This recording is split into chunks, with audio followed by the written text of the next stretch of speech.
Most people grow up believing that saving money is the smartest thing they can do. You earn something, you put a portion aside, and over time you expect that small habit to turn into something meaningful. It feels responsible, it feels disciplined, and it feels like you're doing exactly what you're supposed to do. The more you save, the safer you feel, and that sense of safety becomes your definition of financial progress. But there's a quiet contradiction hidden inside this idea that most people never stop to question, and it only becomes visible when you look at real life instead of advice. Because if saving money was enough to build wealth, then the majority of people who spend years working hard and saving consistently would eventually reach a point where money is no longer a concern.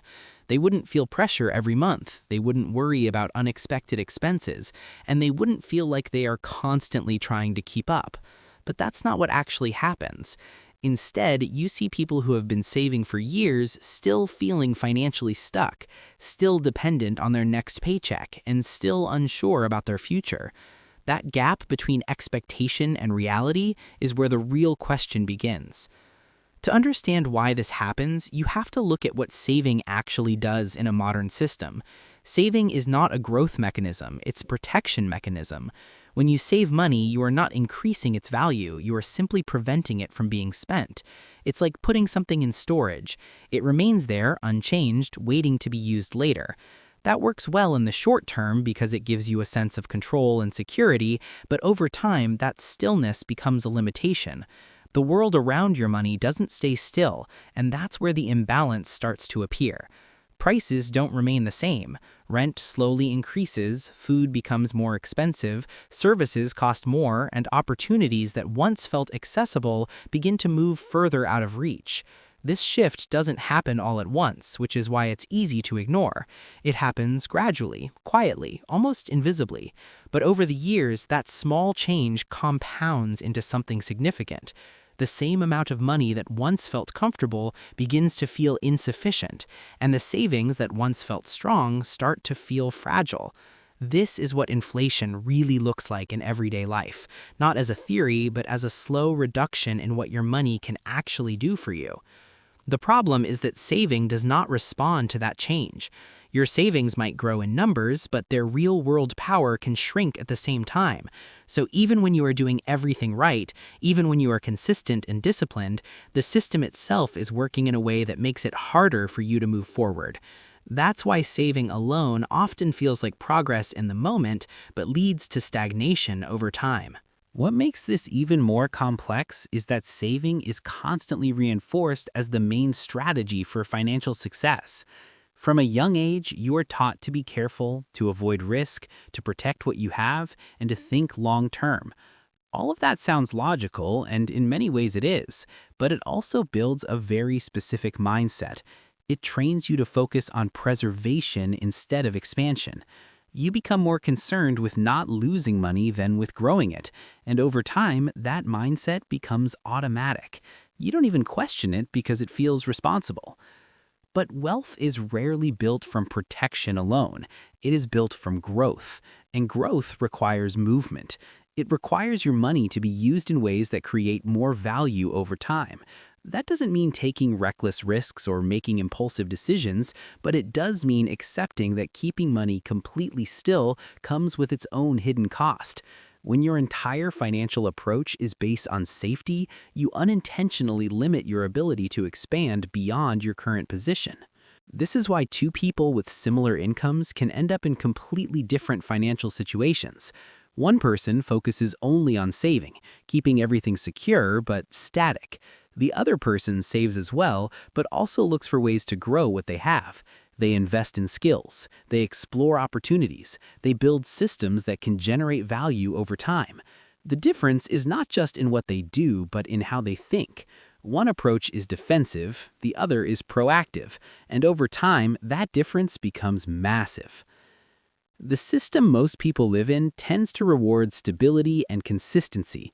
Jobs are structured around predictable income, banks encourage deposits, and financial advice often emphasizes reducing risk as much as possible.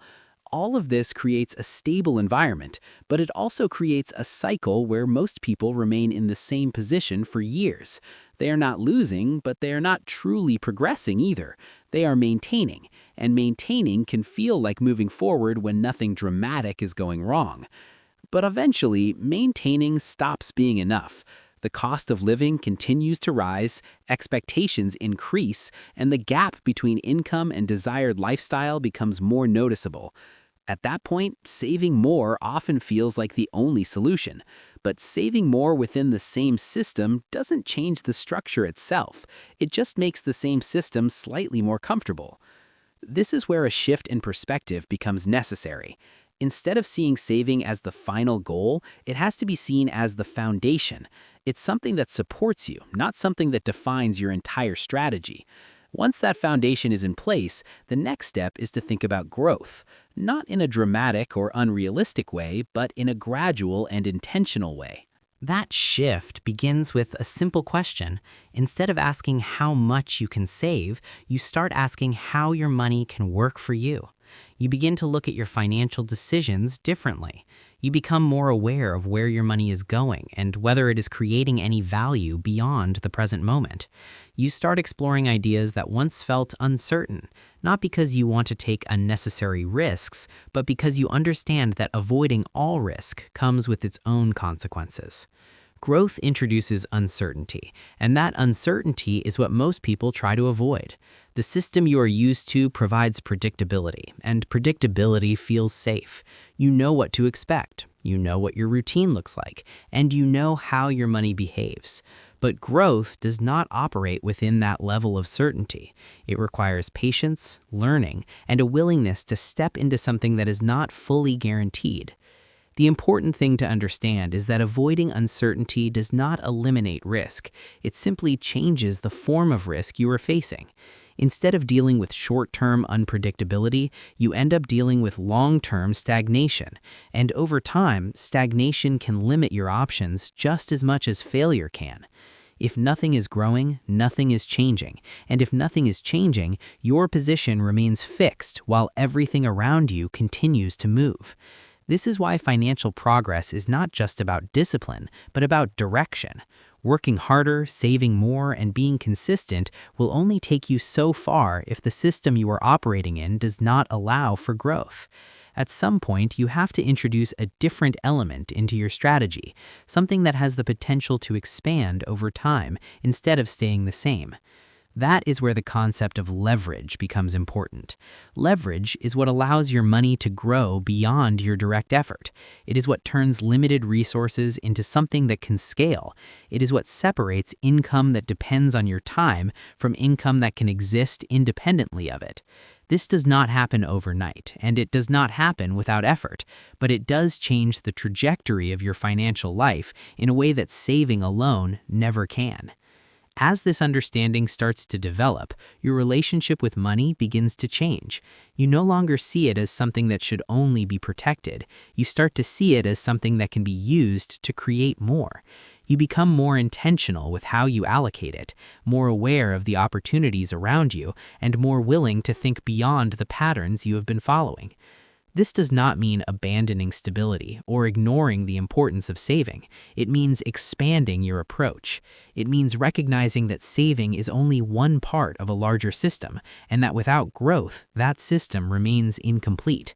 Over time, this shift in thinking leads to a shift in behavior, and that shift in behavior leads to a different outcome. Because financial freedom is not built from a single habit. It is built from a combination of awareness, action, and direction. It comes from understanding how the system works, recognizing its limitations, and choosing to operate differently within it.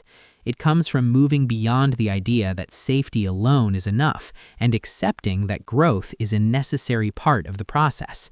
And once you truly understand that, the way you see saving changes completely. It is no longer the destination you are trying to reach, but the starting point that allows you to move forward. It becomes something that supports your growth instead of replacing it. And that is where the real shift happens, not in what you save, but in what you build. Because in the end, the people who become financially free are not the ones who simply hold on to their money the longest. They are the ones who learn how to make it grow.